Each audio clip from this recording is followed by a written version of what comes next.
இயேசுவின் வல்லமை ஊழியங்கள் நடத்தும் ரேமா வாக்குதத்த ஆராதனை ஒவ்வொரு மாதமும் முதலாவது சனிக்கிழமை காலை 9:30 மணிக்கு நடைபெறுகிறது.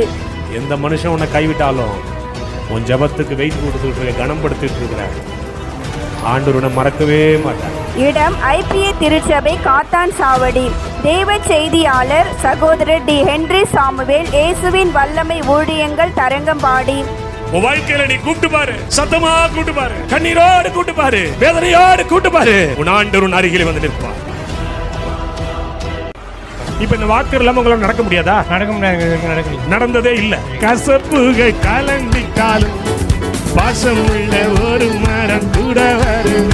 பிசாசின் கட்டிகள், வில்லிய சூனிய கட்டிகள், வியாதிகள், பிரச்சனைகளிலிருந்து விடுதலை பெற சபை பாகுபாடுகள் இன்றி அனைத்து மக்களும் கலந்து கொண்டு தெய்வ ஆசீர்வாதம் பெற்றுக் கொள்ளும்படி அன்புடன் அழைக்கிறோம். தொடர்புக்கு 9894350668. ஆமென். கர்த்தர் நல்லவரும் நன்மை செய்கிறவருமாய் இருக்கிறார். அவரை தேடி வந்திருக்கிற ஒவ்வொரு பிள்ளைகளையும் கர்த்தர் ஆசீர்வதிப்பது தான் அவருக்கு பிரியம். ஆமென் சொல்லுங்களேன். ஆமாம், நேற்றைய தினத்தில் ஆண்டவர் இங்கே மகிமையான காரியங்களை நம்ம மத்தியிலே செய்தார். இன்றைக்கும் அவர் நம்ம மத்தியிலே அவருடைய வார்த்தையை உறுதிப்படுத்த விரும்புகிறார். அது 1 சாமுவேல் 2ஆம் அதிகாரம் அதனுடைய 21ஆம் வசனம். வாசிங்கம்மா. அப்படியே கர்த்தர் அன்னாளை கடாட்சித்தார். அன்னாளை கடாட்சித்தார். அவள் கர்ப்பந்தரித்து 3 குமாரரையும் 2 குமாரத்திகளையும் பெற்றாள். சாமுவேல் என்னும் பிள்ளையாண்டான் கர்த்தருடைய சந்நிதியில் வளர்ந்தான். ஆமென். இன்னைக்கு செய்தியினுடைய தலைப்பு சாமுவேல் வளர்ந்தான். ஆமென் சொல்லுங்களேன். அல்லேலூயா. சாமுவேல் வளர்ந்தான். சொல்லுங்க. நானும் வளர்வேன். ஆமா, நான் வளர்வேனே மாமி. ஆமென் சொல்லுங்களேன். நானும் வளர்வேன். சாமுவேல் வளர்ந்தான். ஹென்றி சாமுவேல் வளர்வான். ஸ்டீபன் லியோ ஐயா வளர்வார். ஆமா, சின்ன லியோ வளர்வார். இங்க வந்திருக்கிற பிள்ளைகள், பெண் பிள்ளைகள் நல்லா வளர்வீர்கள். வளர்ச்சி தான் நமக்கு சந்தோஷம். ஒரு குழந்தை பிறக்குது. அந்த குழந்தை வந்து பார்த்தீங்கன்னா எவ்வளோ நாளில் குப்புத்தை படுக்கும்? 3 மாதத்தில் குப்புத்தை படுத்துக்கும். அப்படிதானே? ஆமாம். எனக்கு 2 பிள்ளைகள் உண்டு, 2 ஆம்பளை பிள்ளைகள் உண்டு. அது இவன் தான் ரொம்ப கேர் பண்ணி வளர்க்கப்பட்ட பிள்ளை. அது தன்னால் வளருது. 2வது இவர் வந்து குப்பத்தை படுத்துட்டு ஐயோ குப்பத்தை படுத்துட்டு எனக்கு சந்தோஷம் தாங்க முடியல. 2 பல்லு வந்துச்சு அதுக்கு. அந்த பல்ல நான் ரசிப்பு ஆண்டவருக்கு தான் தெரியும். அப்புறம் அது உட்காந்து உந்தி இப்படி ஆமா இடுப்பாலே நவுந்து போகிறதெல்லாம் பார்க்கும்போது எங்களுக்கு சந்தோஷமா இருக்கும் இல்ல? ஆமா, பிள்ளைன்னா குப்பத்தை படுக்கணும், அப்புறம் தொட்டியில போடணும் இல்ல? 20 வயசு வரைக்கும் ஒரு புள்ள குப்பத்துக்கே படுத்து கிடக்கு.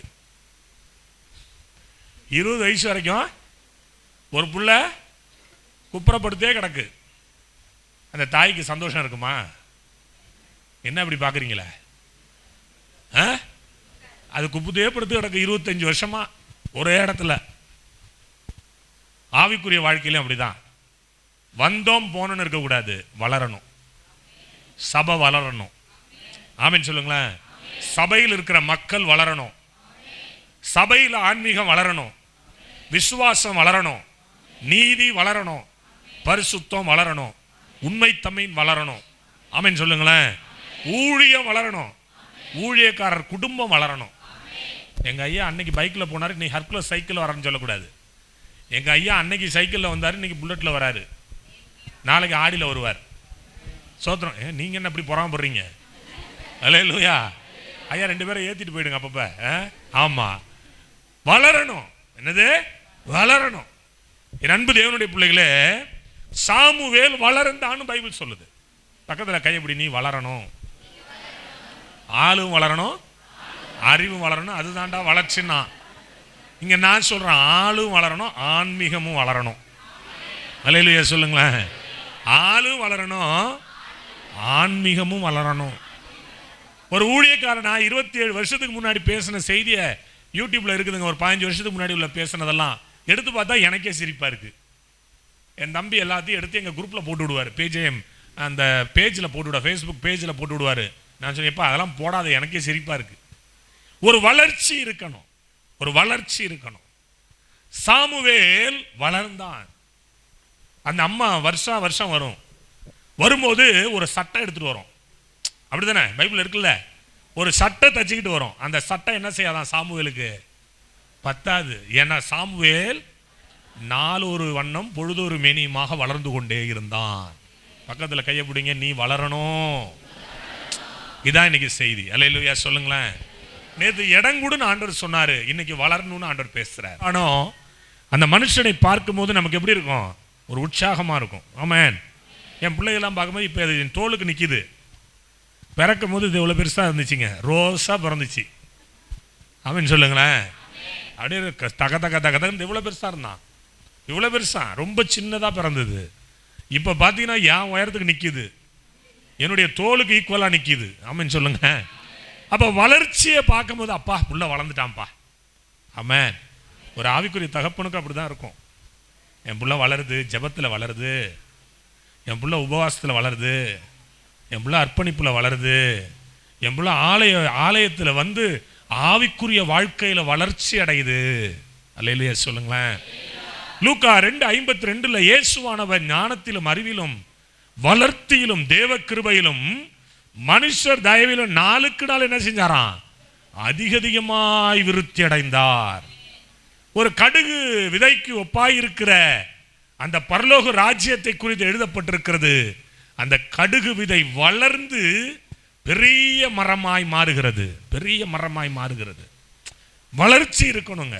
வளர்ச்சி இருந்தாதான் நம்முடைய வாழ்க்கையில சந்தோஷம் இருக்கும். அல்லேலூயா சொல்லுங்களேன். ஏங்க வளரணும்? ஏன் வளரணும் அப்படின்னா, நீங்க வேத வசனத்தை வாசிங்கன்னா தெரியும். 1 சாமுவேல் 3:19-20 வாசிங்களேன். சாமுவேல் வளர்ந்தான், சாமுவேல் வளர்ந்தான், வளர்கிறவனோடு கர்த்தர் இருப்பார். கையை தட்டி ஆமென் சொல்லி, வளர்கிறவனோடு கர்த்தர் இருக்கிறார். யார் ஒருவன் வளர்கிறானோ, எந்த மனுஷி வளர்கிறீர்களோ, எந்த மனுஷன் வளர்கிறார்களோ அந்த மனுஷனோடு கர்த்தர் இருப்பார். எத்தனை பேர் விசுவாசிக்கிறீங்கன்னு தெரியல, எத்தனை பேர் நம்புறீங்கன்னு தெரியல.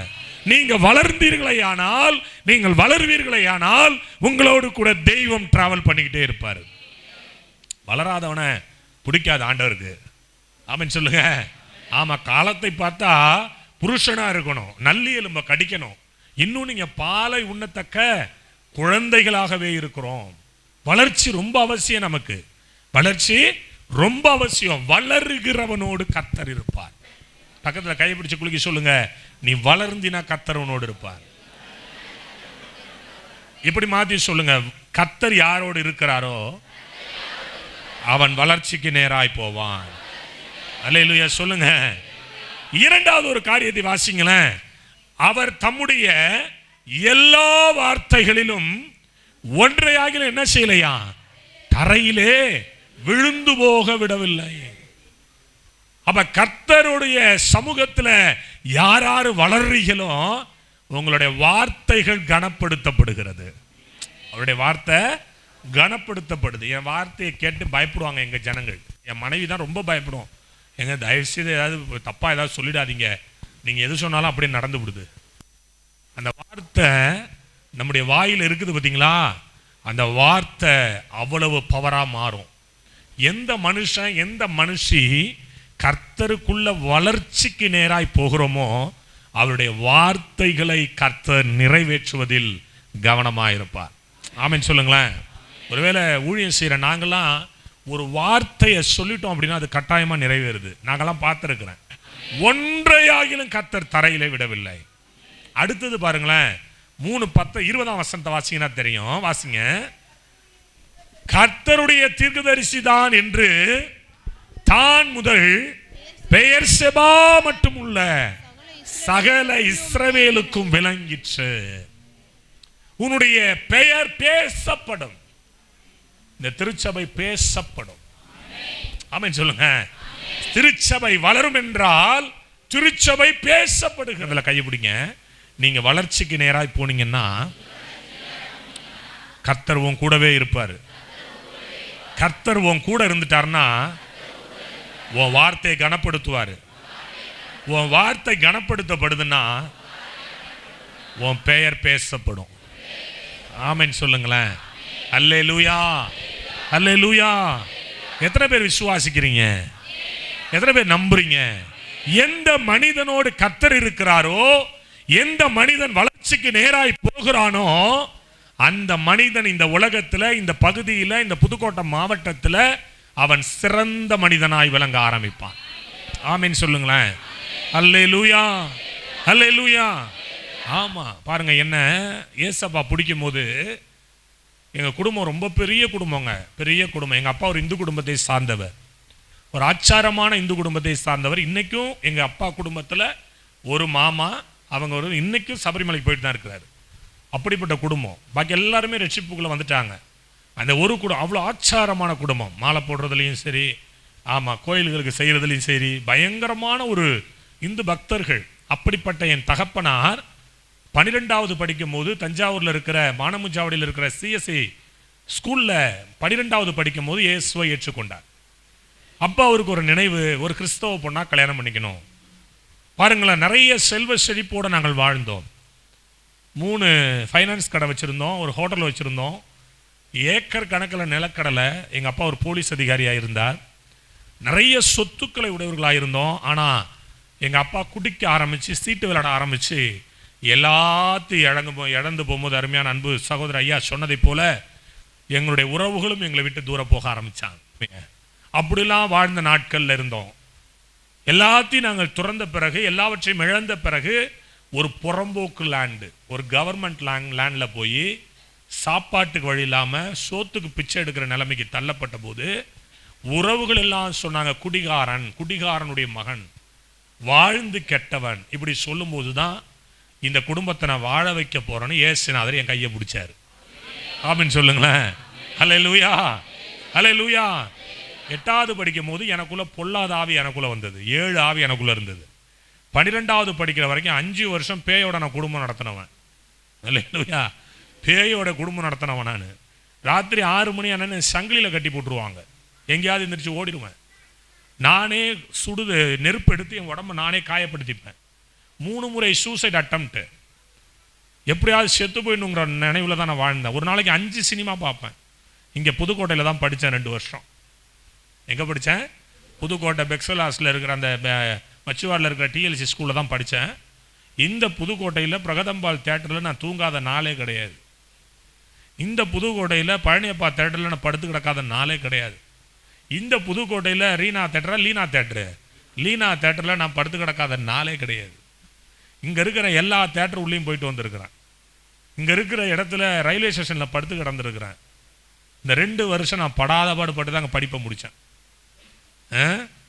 பாருங்க, நைட் நேரத்தில் சினிமா படத்துக்கு தான் போவேன். அந்த பேய் படத்துக்கு தான் போவேன். ரொம்ப பிடிக்கும் பேய்னா அந்த நாட்களில். இப்போ பிடிக்கும்னு சொன்னால் கூட அது எட்ட ஓடுது. வேணாம்டா சாமி, உனக்கு எனக்கு அவகாசமே வேணாம்டா. நல்லா கவனிக்கணும். அப்படி இருந்த ஒரு மனிதனை இயேசுநாதர் பிடிச்சாராம். எப்படி பிடிச்சார் தெரியுமா? மேகம் போன்ற இத்தனை திரளான சாட்சிகள் நம்மை சூழ்ந்திருக்க. 12:1 எபிரேயர், பாரமான யாவற்றையும். நான் ரட்சிக்கப்பட்ட நாளில் எங்களுடைய தாய் மாமா தான் அந்த மீட்டிங்கை தலைமை தாங்கினார். எங்கள் மச்சான்ஸ் தான் என்னை பிசாசு பிடிச்சி நான் கீழே விழுந்து கிடக்கும்போது என்னை தூக்கி கொண்டு முன்னாடி போட்டு ஆளுவோம். யாரெல்லாம் இவன் வேணாம், இவன் ஒன்றும் இல்லாதவன், இவன் யூஸ்லெஸ் ஃபெலோ, இவனால் ஒன்றுமே பண்ண முடியாது, இந்த குடும்பமே ஒன்றும் முடியாது அப்படின்னு சொன்னவங்களுக்கு முன்னாடி தான் கர்த்தர் என்னை உயர்த்தி பிடிச்சாரு. ஆமென் சொல்லுங்களேன். 27 வருஷம் அவருடைய ஊழியத்தை சுமந்து, இந்த வேதத்தை சுமந்து இந்தியா முழுவதும் சில நாடுகளுக்கும் போய் சுற்றிட்டு தான் வர்றேன். ஆமென் சொல்லுங்க. ஒன்னே ஒன்று எனக்கு தெரியுது, வளர்கிறவனோடு கர்த்தர் இருக்கிறார். வளர்கிறவனுடைய வார்த்தையை கர்த்தர் அப்ரிஷியேட் பண்றாரு, அதை கனப்படுத்துறாரு. வளர்கிறவனுடைய பெயரும் புகழும் இந்த பூமியில விளங்கி கொண்டுதான் இருக்கிறது. இந்த திருச்சபை வளரணும்னு நான் ஆசீர்வதிக்கிறேன். எங்க பிள்ளைகள்ட்ட நான் இப்படிதான் சொல்லி கொடுக்கறது. நீ 2 பேரை இழுத்துட்டு வா, முதல்ல இழுத்து கொண்டு உள்ள வரும், கொண்டு வந்து போடு, கர்த்தர் யாருன்னு காட்டிடுவார். நான் ஒரு காலையில் எந்திரிப்பேங்க ஐயா, ஞாயிற்றுக்கிழமை காலையில் எந்திரிப்பேன், ஒரு பேகை ஒன்று மாட்டிப்பேன், இந்த பைபிளை ஒன்று எடுத்து சொருவிப்பேங்க ஐயா. காலையில் குளிக்கிறோம், குளிக்கல, நான் சர்ச்சில் போய் உக்காந்துருவேன். அவங்களால ஒன்றுமே நடக்காது. நான் முந்தின நாள் ராத்திரியை உட்காந்து ஜெபம் பண்ணுவேன். நான் வளர்றதுக்கு நேராக போக போகிறேன். நான் என் வீட்டுக்கு பக்கத்தில் இருக்கிற ஒருத்தரை போய் கூப்பிட போகிறேன். ஆண்டவரை, நான் கூப்பிட்றதுக்கு முன்னாடி நீங்கள் போய் ரெடி பண்ணி வைங்க. நான் போய் சொன்ன உடனே அக்கினி பத்தணும், சபைக்கு வரணும். அடுத்த வாரம் நான் விசுவாசிக்கிறேன், இங்கே இருக்கிற ஒரு ஸ்கொயர் ஃபீட் கூட காலியாக இருக்கக்கூடாது. ஆமென் சொல்லுங்களேன். அல்லேலூயா. வளர்ச்சி அடைகிறதுக்கு நீங்கள் விரும்புங்க. முதல்ல சாமுவேல் என்னும் பிள்ளையாண்டான் வளர்ச்சி அடைஞ்சானான். அவன் வளர்ந்தான். ஒரு உயரத்தில் இல்லை, சைஸ்ல இல்லை, ஆன்மீகத்தில், ஆவிக்குரிய வாழ்க்கையில். எங்க வளர்ந்து கர்த்தருக்கு மகிமையாக இருந்தால் என்ன நடக்கும்? நீங்க வேத வசனத்தை வாசிங்க. நியாயாதிபதிகள் 13ஆம் அதிகாரம் 24ஆம் வசனத்தை வாசிங்கன்னா, வாசிங்க 13:24. ஒரு குமாரனை பெற்று சிம்சோன் என்று பெயரிட்டால் அந்த பிள்ளை வளர்ந்தது, கர்த்தர் அவனை ஆசீர்வதித்தார். வளர்ச்சிக்கு நேராய் போகும்போது கர்த்தர் அவர்களை ஆசீர்வதிக்கிறார். பாருங்களேன், அந்த சிம்சோன் வளர்ந்தான், கர்த்தர் அவனை ஆசீர்வதித்தார். பக்கத்தில் கைப்பிடிங்க. வளர்ந்தா தேவ ஆசீர்வாதம் உண்டு. கர்த்தர் நிச்சயமா உன்னை ஆசீர்வதிச்சிடுவார். நீங்க வளர்ச்சிக்கு நேரா போகணுங்க. வளர்ச்சிக்கு நேரா போகணும். நான் வாரத்தில் 3 நாள் சாப்பிட்றதில்ல. திங்கள் செவ்வாய் புதன் வாரத்தில் 3 நாள் சாப்பிட்றதில்ல. இப்போ இந்த வீக் ஃபுல்லாக சாப்பிட மாட்டேன். ஏன்னா எனக்கு இந்த வீக் எண்டில் எங்களுக்கு வாக்குத்தத்த கூட்டம் இருக்குது. அப்போ வாக்குத்தத்த கூட்டம் வர்றதுக்கு 7 நாள் சாப்பிடாம நான் இருக்கணும். இதெல்லாம் ஏசப்பா எனக்கு கொடுத்தது. அப்படி பார்க்க போனால் மாதத்துக்கு 21 நாள் ஃபாஸ்டிங்கில் இருக்கிறேன். மாதத்துக்கு 21 நாள் ஃபாஸ்டிங்கில் இருக்கிறேன். அப்போ ஃபாஸ்டிங்கோடு இருக்கும்போது என்ன ஆகுது அப்படின்னா, என்னுடைய ஆன்மா, உள்ளான மனுஷன் வல்லமையாக பலப்படுது.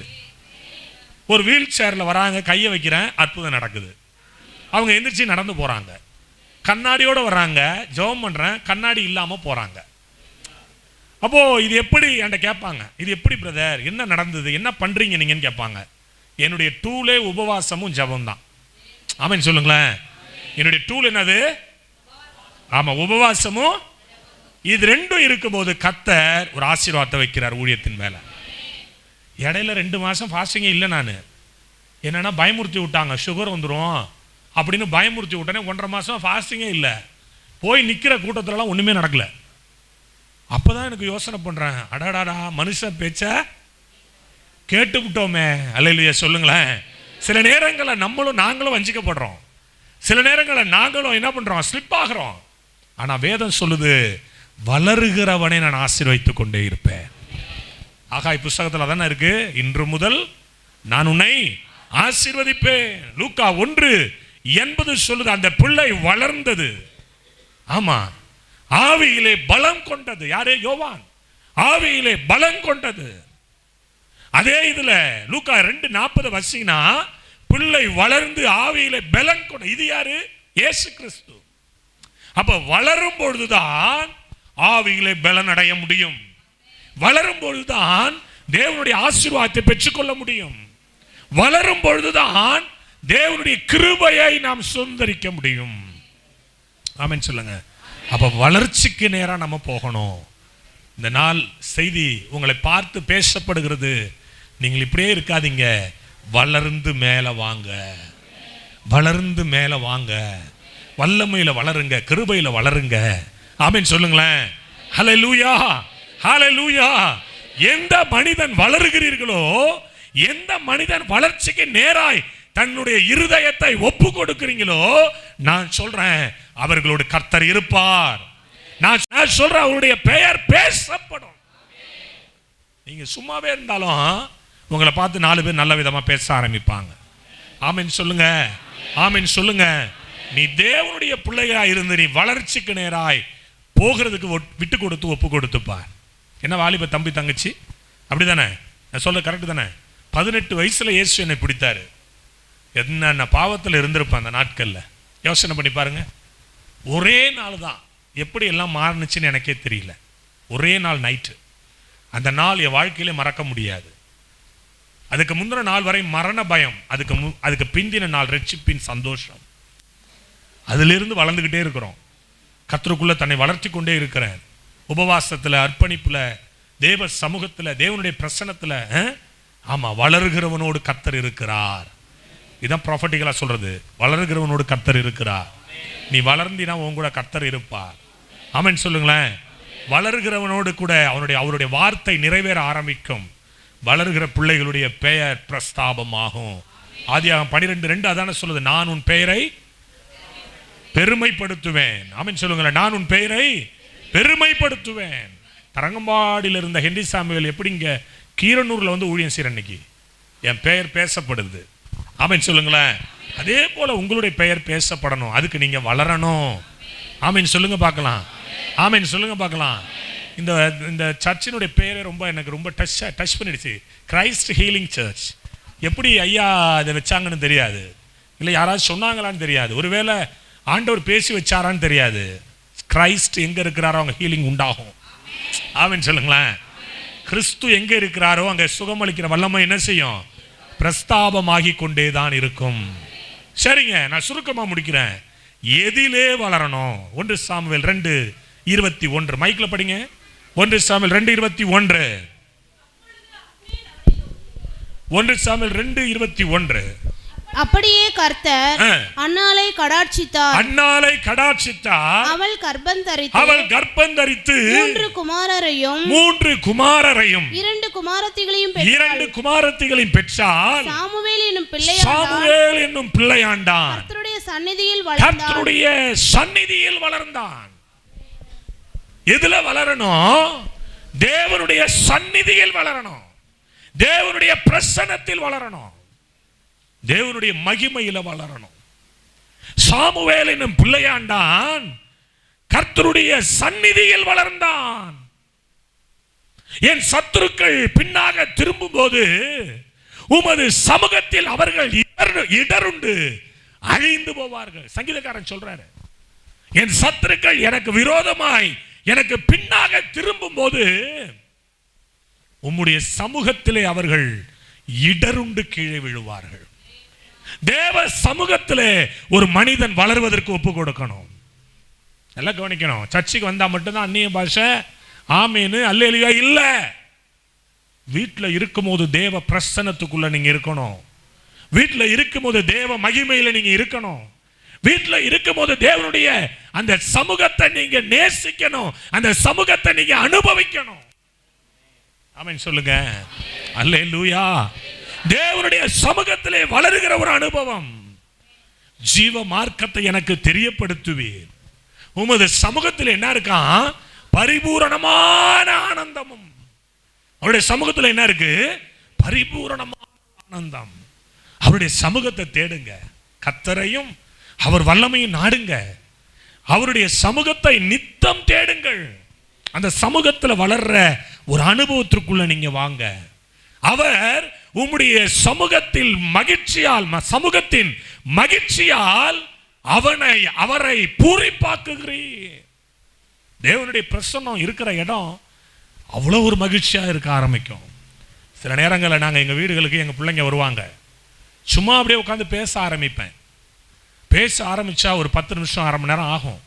அப்படியே பேச ஆரம்பிச்சோம்னா அப்படியே ஒரு தேவ மகிமை இந்த இடத்துல இறங்கி வரும். தேவ மகிமை இறங்கி வந்துச்சுன்னா 10 நிமிஷம் பேசுனது 1/2 மணி நேரமாகவும், 1/2 மணி நேரம் 1 மணி நேரமாகவும், 2 மணி நேரமாகவும், 2 மணி நேரம் 3 மணி நேரமாகவும் விடிஞ்சே போயிடும். சில ராத்திரி அந்த இடத்துல நாங்கள் 4 பேர் தான் உட்காந்துருப்போம். அந்த இடத்துல அப்படியே ஒரு தேவ மகிமை இறங்கி வரும். சில நேரங்களில் என்னுடைய கார் நான் ஓட்டும் போது இந்த கார் கேபின்குள்ளே உட்கார முடியாது, அவ்வளோ ஒரு தேவ பிரசன்னம் இருக்கும். ஆமென் சொல்லுங்க. அல்லேலூயா. ஆமாம், சில நேரங்களில் நாங்கள் போய் ஹீலிங் சர்வீஸ்லாம் முடிச்சுட்டு நல்ல அனாயிண்டிங்கோட வீட்டுக்கு வருவேன். வந்து என் பிள்ளைங்க என் பக்கத்தில் படுக்க முடியாது, அவங்களுக்கு நடுக்கம் வரும். தேவ பிரசன்னம். நீங்கள் நினைக்கிறீங்க ஏதோ கை தட்டுறது மட்டும்தான் தேவனுடைய பிரசன்னம், ஏதோ 2 குதிக்கிறது மட்டும்தான் இல்லைங்க.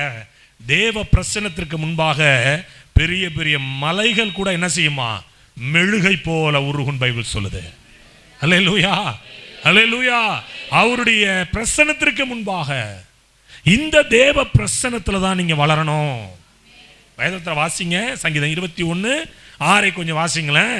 அவரை நித்திய ஆசீர்வாதங்களுக்குள் வாசிங்க பார்ப்போம்.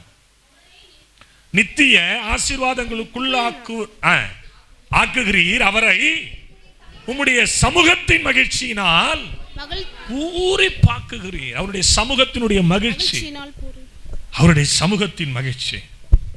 இன்னைக்கு ஆண்டவருடைய பிள்ளைகளை அந்த சமூகத்துக்கு விட்டு கொடுங்க.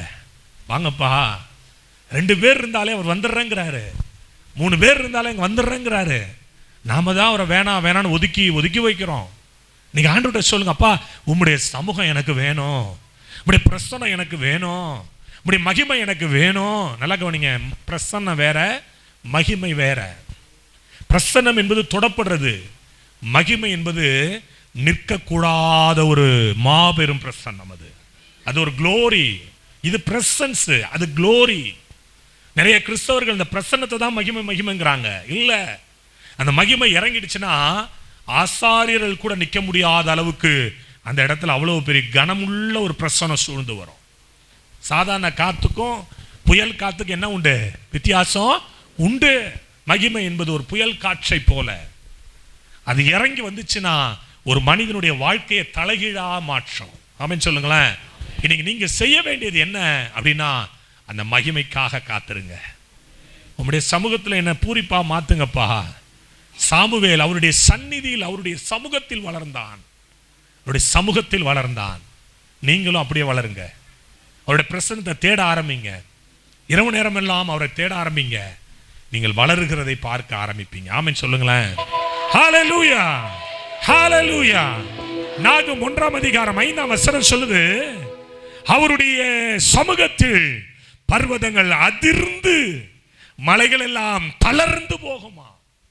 அவருடைய சமூகத்துல வளருங்க, அவருடைய பிரசன்னத்துல வளருங்க. பக்கத்துல கையை பிடிங்களேன். ஒவ்வொரு நாளும் அவருடைய பிரசன்னத்துல வளருங்கன்னு சொல்லுங்க. நீங்க ஜெபிக்கும் போது அவருடைய பிரசன்னம் இறங்கி வருதான்னு பாருங்க. நீங்க ஆண்டவரை கூப்பிடும் போது அவருடைய பிரசன்னம் இறங்கி வருதான்னு பாருங்க. அல்லேலூயா சொல்லுங்களேன். சாமுவேல் கர்த்தருடைய சந்நிதியில் வளர்ந்தான். தேவனுடைய சந்நிதியில் வளர்கிற ஒரு அனுபவம், தேவனுடைய பிரசன்னத்தில் வளர்கிற ஒரு அனுபவம். ஏதோ வந்தோம் போனோம் ஞானஸ்நானம் எடுத்துட்டோம் அப்படியே நம்முடைய வாழ்க்கை போயிட்டு இருக்கு. அப்படி இல்லை மகளே, மகனே, அப்படி அல்ல. இங்கே உடன் ஊழியர்கள் ஏற்படுத்தப்படணும். கிராம ஊழியர் செய்கிற ஜனங்கள் ஏற்படுத்தப்படணும். மிஷனரிகள் இங்கிருந்து புறப்பட்டு போகணும். சபை வளரணும்னா இதெல்லாம் வளரணும். ஆமென் சொல்லுங்களேன். வாலிப பிள்ளைகள் கொத்து கொத்தா இயேசுவுக்கு சொந்தமாய் மாறணும். பாவத்தை விட்டு திரும்பணும். ரகசிய பாவங்களை விட்டு மனம் திரும்பணும். அதுக்கு தேவ சமூகம் ரொம்ப முக்கியம் நமக்கு. ஆமென் சொல்லுங்க. அவருடைய சமூகத்தில் தான் நித்திய பேரின்பம் உண்டுன்னு வேதம் சொல்லுது. அவருடைய சமூகத்தை நித்தம் தேடி பாருங்கள். இரண்டாவது ஒரு காரியத்தை நான் சொல்றேன் பாருங்களேன். ஆவியிலே வளரணுமா. எஸ்ஐயா தீர்க்கனின் புஸ்தகம் 44ஆம் அதிகாரம் அதனுடைய 3வது வசனம். உள்ளவர்கள் மேல் தண்ணீரையும், தாகம் உள்ளவர்கள் மேல் தண்ணீரையும், வறண்ட நிலத்தின் மேல் ஆறுகளையும், வறண்ட நிலத்தின் மேல் ஆறுகளையும் ஊற்றுவேன். உன் சந்ததியின் மேல் என் ஆவியையும், உன் சந்ததியின் மேல் என் ஆவியையும், உன் சந்தானத்தின் மேல் என் ஆசீர்வாதத்தையும் ஊற்றுவேன். தாகம் உள்ளவன் மேல் ஆவியில நிரப்பப்பட ஒப்பு கொடுங்க. ஆவியில நிரப்பப்பட ஒப்பு கொடுங்க. ஆவியில நிரம்ப ஒப்பு கொடுங்க. ஒவ்வொரு நாளும் நான் அந்த ஆவியில நிரம்பி கர்த்தருடைய நாமத்தை நான் மகிமைப்படுத்தணும் ஒப்பு கொடுங்க. ஆவியில வளருங்க. ஏதோ வந்தோம் அப்படி இருந்தோம் போனோம் அப்படி இல்லைங்க. பெத்லெகேமை குறித்து வேதத்தில் எழுதியிருக்கிறது, அவன் விசித்திரமான வேலைகளை யோசித்து செய்யவும், பொன்னினாலும் வெள்ளியினாலும் வெண்கலத்திலும் வேலை செய்யவும், ரத்தினங்களை முத்திரை வெட்டாக வெட்டி பதிக்கவும், மரத்தில் சித்திர வேலை செய்து சகல வினோதமான வேலைகளை செய்யவும், அவனுக்கு ஞானத்தையும் புத்தியையும் அறிவையும் அருளி அவன் சகலவித வேலைகளை செய்யும்படி தேவ ஆவியினாலே அவனை கர்த்தர் நிரப்பினான். நல்லா கவனிக்கணும். பொன் வேலை செய்யறவங்க மர வேலை செய்வாங்களா? தோடு செய்யறவன் நிலக்கதை ஜன்னல் செய்வானா? செய்ய முடியாது.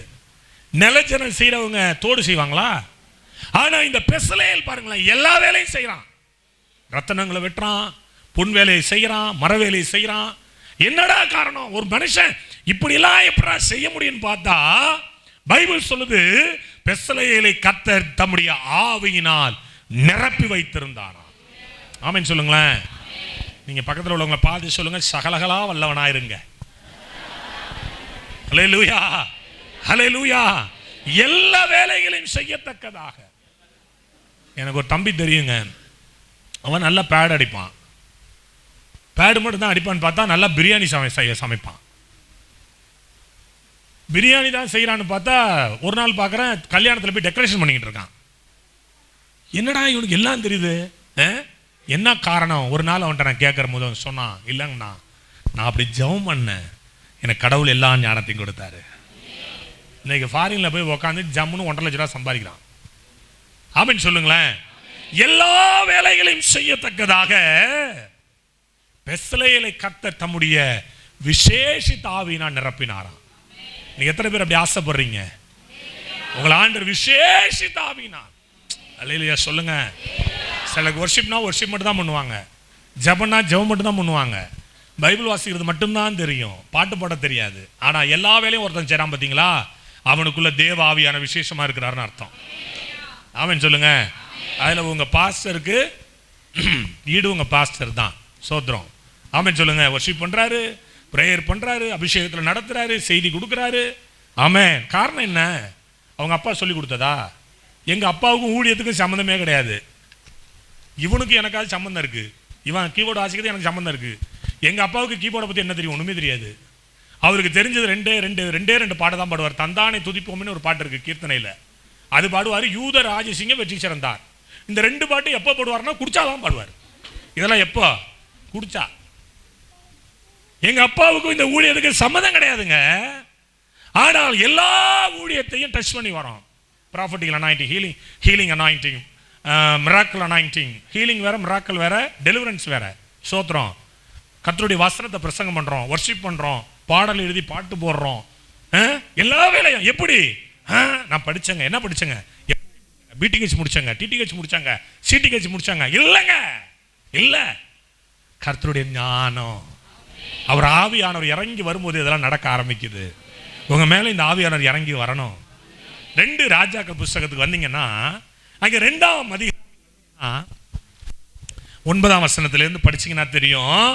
அவர்கள் அக்கறைப்பட்ட பின்பு எலியா எலிசாவை நோக்கி கேட்கிறான், நான் உன்னை விட்டு எடுத்துக்கொள்ளப்பட மட்டும் உனக்கு நான் என்ன செய்ய வேண்டும்? என்ன செய்ய வேணும்? நான் எடுத்துக்கொள்ளப்பட போறேன்ப்பா, எடுத்துக்கொள்ளப்பட போறேன். பாஸ்டர் எப்ப சொல்றாருன்னு வச்சுங்க, நான் எடுத்துக்கொள்ளப்பட போறேன், உங்களுக்கு என்ன வேணும்? அங்கிருந்து சிங்கப்பூர் அண்ணாச்சி கேட்பாரு, இந்த சர்ச்சை மட்டும் எனக்கு கொடுத்துருங்க ஐயா. எடுத்துக்கொள்ளப்படும் போது பாஸ்டம்மா சொல்றாங்க, ஆண்டு வரப்போறாரு, நான் எடுத்துக்கொள்ளப்பட போறேன். பக்கத்துல அக்கா கேட்கும், அந்த வாட்சை மட்டும் கொடுத்துருங்க பாஸ்டம்மா. மனுஷனுடைய பார்வை எப்படி இருக்கு? அடுத்தவங்க கட்டுற புடவை, அடுத்தவங்க போட்டிருக்க தோடு, நெக்லஸ், சோத்திரம், அங்க வர வண்டி, அப்படிதான் இருக்குது. ஆனால் இந்த மனிதனை பார்த்து இவன் கேட்கிறான், நான் எடுத்துக்கொள்ளப்பட போகிறேனடா, உனக்கு என்ன செய்ய வேணும்? நான் அவன் கேட்டான் பாருங்களேன், ஆவியின் வரங்கள் எனக்கு ரெட்டத்தனையா வேணும். அல்லேலூயா சொல்லுங்களேன். அவன் எதை எய்ம் பண்றான் பாருங்க, எனக்கு ஒரு ஸ்தாபனம் வேணாயா, ஸ்தாபனத்தில் வர ஊதியம் வேணாம், எனக்கு உம்மிடத்தில் இருக்கிற வரங்கள் எனக்கு ரெட்டிப்பா வேணும். அல்லேலூயா சொல்லுங்க. எல்லாரும் அவனுக்கு நக்கல் பண்றான், எல்லாரும் கிண்டல் பண்றான். இன்னைக்கு உன் எஜமானன் எடுத்துக்கொள்ளப்பட போறாங்க தெரியுமா உனக்கு? இன்னைக்கு உன் எஜமான் போறான்டா, ஏன்னா பின்னாடியே வாழை பிடிச்சிட்டு அலைஞ்ச அவன் போறான். இன்னைக்கு உன்னை கைவிட போறான். யாருங்க? இந்த 50 தீர்க்கதரிசி. என் அன்பு தேவனுடைய பிள்ளைகளை, நடந்தது என்ன? எனக்கு தெரியும், நீ சும்மா இரு.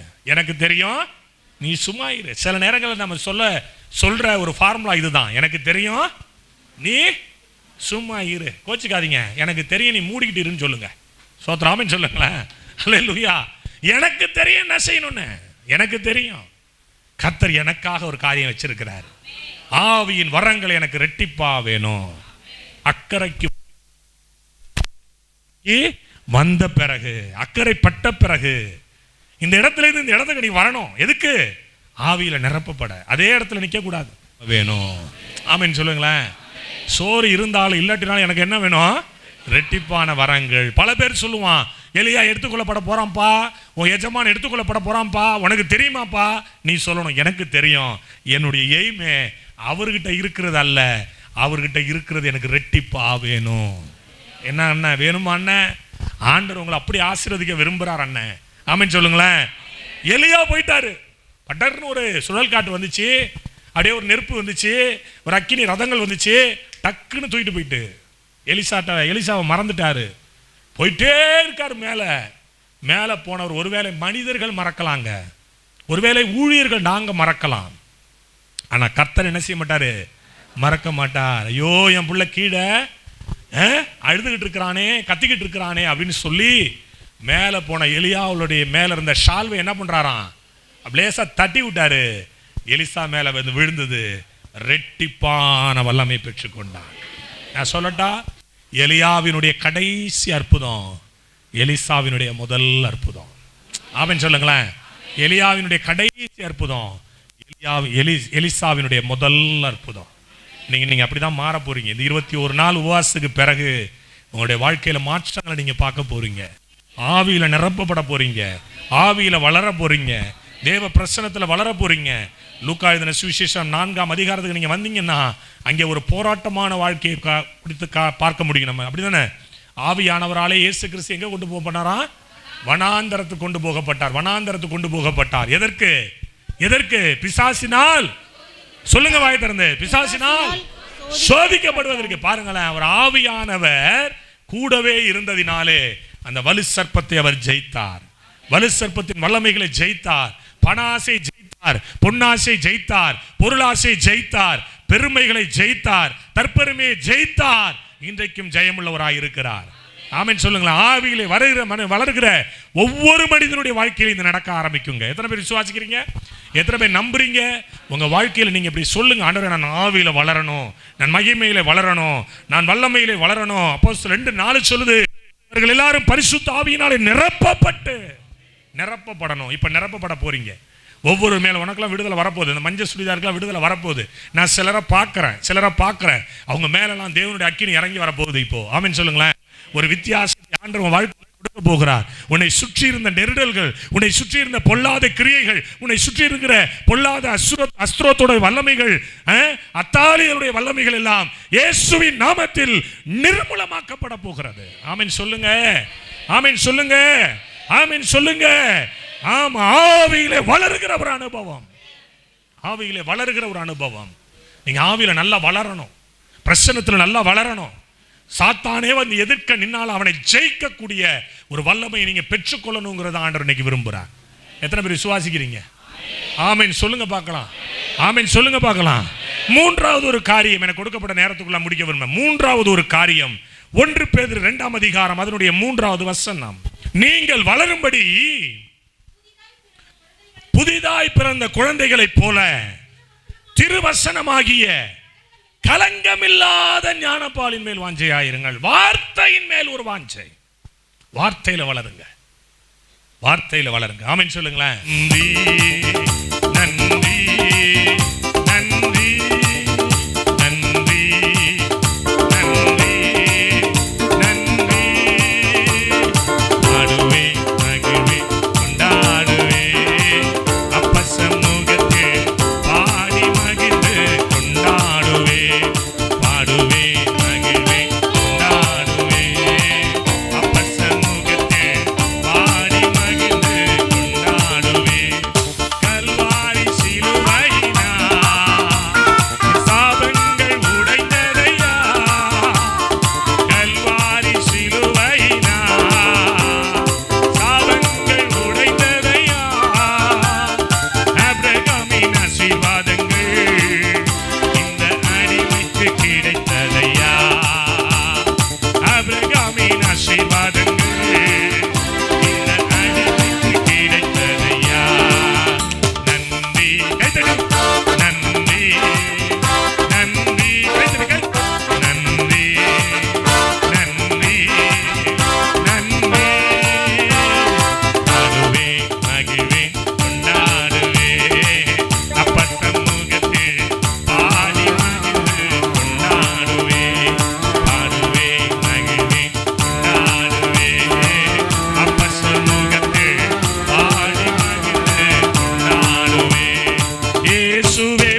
என் சாபங்கள் உண்மையாவா கல்வாரி சிலுவையினா சாபங்கள் உடைந்ததையா ஆபிரகாமின் ஆசீர்வாதங்கள் இந்த அடிமைக்கு கிடைத்ததையா ஆபிரகாமின்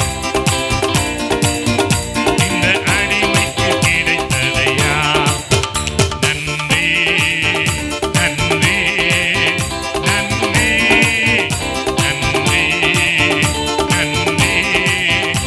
நன்றி நன்றி நன்றி நன்றி நன்றி நன்றி நன்றி நல்ல கைதடி ஓ நன்றி நன்றி நன்றி நன்றி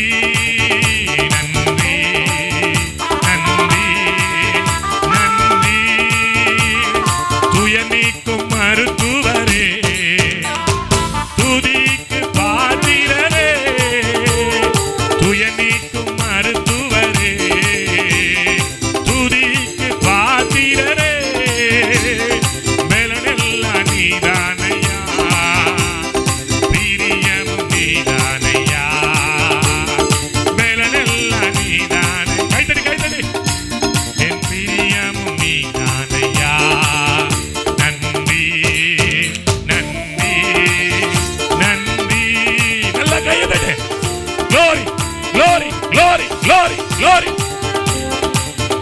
நன்றி நன்றி நன்றி நன்றி நன்றி நன்றி கைத்தட்டி நல்லா அவருடைய வார்த்தையிலே வளருங்கள் அவருடைய வார்த்தையிலே வளருங்கள் ஆபிரகாமை பார்த்து இயேசு சொன்னார் பிதாவாகிய தேவன் சொன்னார் ஆபிரகாமே ஆபிரகாமே உன் பிள்ளையும் ஏகசுதனும் நேசகுமாரனுமாகிய ஈசாக்க அழைச்சிக்கிட்டு வந்து நான் காட்டுற மலையில அவனை தகன பலியா கொடுன்னாரு. நீங்க அந்த வசனத்தை வாசிங்க பார்க்கலாம். 22ஆம் 1வது வசனம். இந்த காரியங்கள் நடந்த பின்பு ஆதியாகமம் 22:1 தேவன் ஆபிரகாமை சோதித்தார். எப்படி எனில் அவர் அவனை நோக்கி ஆபிரகாமே என்றார். ஆபிரகாமே என்றார். அவன் இதோ அடியேன் பாருங்களா, இதோ அடியேன். சொல்லுங்க வாயை திறந்து, இதோ அடியேன். இப்படி ஒரு 2-3 பேர் அடையாளம் காட்டுறேன் பாருங்க. இதோ அடியேன், இதோ அடியேன். வார்த்தை வந்த உடனே நீங்க சொல்ல வேண்டிய காரியம் என்னது? இதோ அடியேன், நான் இருக்கிறேன்ப்பா, நான் இருக்கிறேன், நான் இருக்கிறேன். என்ன செய்யணும்? பலி கொடுக்குறியா? கிளம்பிட்டான்ல. விடிய விடிய விடிய விடிய விறகு வெட்டி காலை கிளம்பிட்டான்ல. என்ன செய்யணும்? என்ன செய்யணும்? பாருங்க, இடம் கொடுத்து கர்த்தர் சொன்னார் அவனை பார்த்து, பிள்ளையாண்டான் மேல் கைய போடாத, அவனுக்கு ஒன்று செய்யாத, உன் புத்திரன் என்றும் உன் நேசகுமாரன் என்றும் பாராமல் நீர் எனக்காக அவனை ஒப்பு கொடுத்தபடியால் நீ தேவனுக்கு பயப்படுகிறவன் என்று இப்பொழுது நான் அறிந்தேன். என் வீட்டில் இருக்கும் போதே ஆண்டவருக்கு தெரியாதா? உன் சொற்கள் உருவாகிறதுக்கு முன்னே அறிகிறன்றாரு. உன் தாயின் கருவில் நீ உருவாக முன்னே உன்னை அறிந்தேங்கிறாரு. நீ என்ன யோசிப்பன்னு எனக்கு தெரியுங்கிறாரு. ஏன் பலி கொடுக்க வந்த பிறகுதான் சொல்லணுமா? பலி கொடுக்க வந்த பிறகு சொல்லணுங்கிறது இல்லைங்க. வார்த்தைக்கு இவன் கீழ்ப்படுகிறான்னு ஆண்டவர் பார்த்தாரு. அதற்கு பிறகு அந்த ஈசாக்கின் வழியாக தெய்வம் ஒரு மிகப்பெரிய சந்ததியை இந்த பூமிக்கு கொடுத்தார். கையை தட்டுங்களங்க. வார்த்தைக்கு பயப்படு, வார்த்தைக்கு முக்கியத்துவம் கூட. உன் சந்ததி இவ்வளவாய் பெருகி இருக்கும். வானத்தை பாரு, நட்சத்திரத்தை என்ன முடியுமா? என்ன முடியல.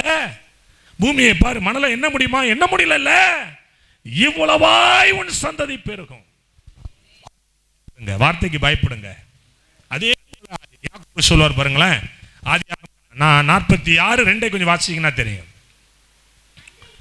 அந்த இரவிலே யாக்கோபே யாக்கோபே என்று கூப்பிட்டார். அவன் இதோ அடியேன் அப்படின்றான். என்ன சொல்றான்? இதோ அடியேன். அதனாலதான் சொன்னதை செய்து முடிக்கும் வரை கைவிடவே இல்லை. ஆமென் சொல்லுங்களேன். ஏதோ வார்த்தை இப்படி கேட்டு இப்படி போகக்கூடாது. அதுக்கு வரல இங்க நாம. அந்த வார்த்தையில நான் வளரணும். என்ன ஆண்டவரே நான் செய்யணும்? என்ன ஆண்டவரே நான் பண்ணணும்? என்ன நோக்கம், என்ன திட்டம்? இதே சாமுவேல் அப்படிதான் கேட்டான். சொல்லும் அடியேன் கேட்கிறேன், சொல்லும் அடியேன் கேட்கிறேன். மோசே சொன்னார் பாருங்களேன், யாத்ராகமம் 3ஆம் அதிகாரத்தில் வாசிங்களேன். நான் 3ஆம் அதிகாரம் 4ஆம் வசனம். அவன் பார்க்கும்படி கிட்டே வருகிறதை கண்டார்.